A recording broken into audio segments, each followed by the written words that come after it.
coming around to help you on that. And the third page that I think is valuable to work on is the learning target page. We call them learning targets.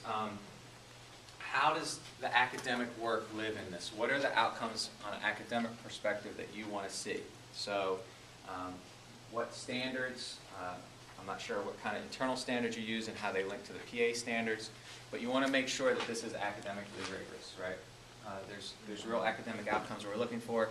As educators, we have to think seriously about how we make sure that those don't get lost, right? So it's not spending 99% of the time on the color of the volcano and 1% of the time on that was an acid and a what that mixed to make that reaction, right? But we want to make sure that that's touched on. And then you can look at what some weekly deliverables might be. So that would be the fourth one if we have time. And so let's turn the page to the project plan. This is very similar to the questions PMI uses. It's one of my favorite quotes from Einstein. And this is where my students always struggle the most, is the formulation of the problem is often more essential than its solution. So thinking about what problem are you trying to tackle and being really explicit about it. So what's the need that this project's addressing? Adrian and I looked at the issue of indoor recess.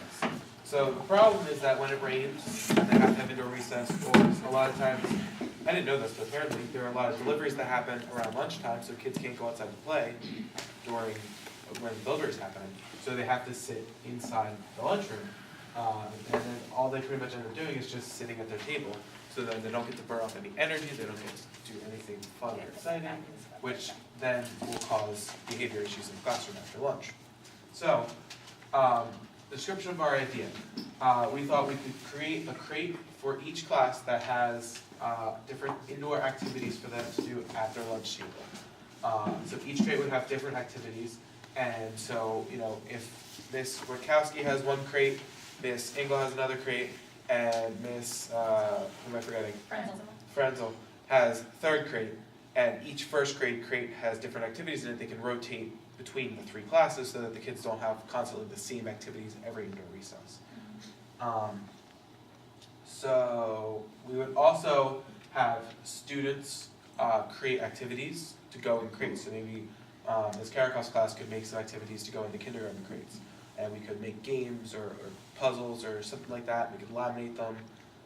That one way to get activities, and then we would also have students write letters to ask for donations from families or from teachers, or, you know, we all have tons of stuff laying around at home. I know my mom has tons of old games that I haven't played with in years that she would be more than willing to donate to go into these sort of items. So the outcome would be that students would have a way to be entertained during indoor recess, and that would hopefully alleviate some of the behavior problems that occur. Outdoor recess is also a problem. Problems everywhere. Right, problems everywhere. So the problem statement, the play and safety issues during outside recess inhibit the students' ability to cooperatively engage. And that means engage with each other, engage in activities, engage in playing a game. There are also a lot of injuries right now because they just run and play and push each other. Because they're not engaged in cooperative play. So this project will allow students to have play choices and safe activities.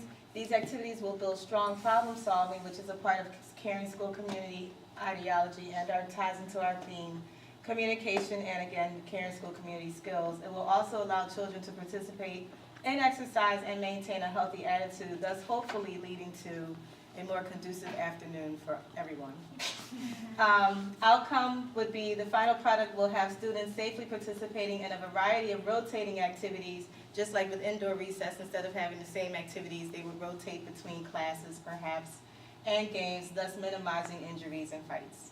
The children will learn the importance of helping others through exploring the needs of children in hospitals. So they're going to explore the lives of children that are in hospitals. We've contacted CHOPS and work with them. They're going to learn about why hospitals and doctors are important in their lives as well as the lives of the children in hospitals. The needs of the children in the hospital and how they differ from their own needs. So even though these children may reside in a hospital most of their lives, they can still be happy, and they're happy how they're different, how they're the same.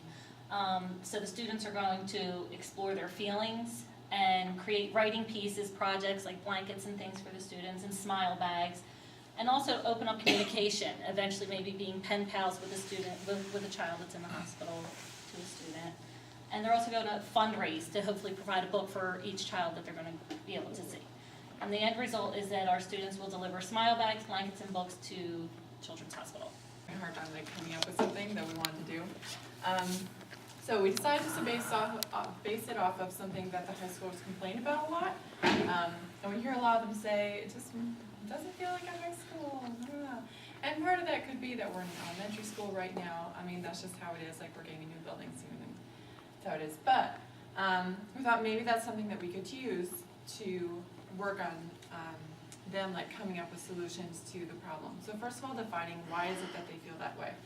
Is it the architecture of the building? Is it the class structure? Is it the hallways? Is it like the rest of the environment in school? Is it actually the physical part of the school, or is it some other part of the school that's making them feel that way? And from then you can kind of branch off, and we were talking about dividing them up into different categories. Like the school spirit. Is it that our school spirit's lacking? We don't have sports teams. Maybe that's an aspect one group can focus on. And so something that it will accomplish, like having each group work on a different area, just fostering more school pride, which comes from, I think especially with high schoolers, like a sense of ownership and responsibility of this organization that they're a part of, like really feeling like they are part of the Tacony family because they've contributed to it. Increasing morale, learning how to research and adjust problems. So instead of just complaining about something, what can I do about it? Maybe it might be a real complaint. We don't want to just write it off, but let's work on fixing it. So after we define the essential problem, like where do these feelings come from, then we have to look at how does architecture affect my attitude towards learning, or my sense of responsibility of a place, or how mature I'm being treated, or how mature I am.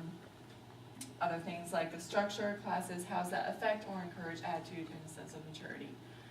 So all those things that they could do a lot of research on and evaluation of.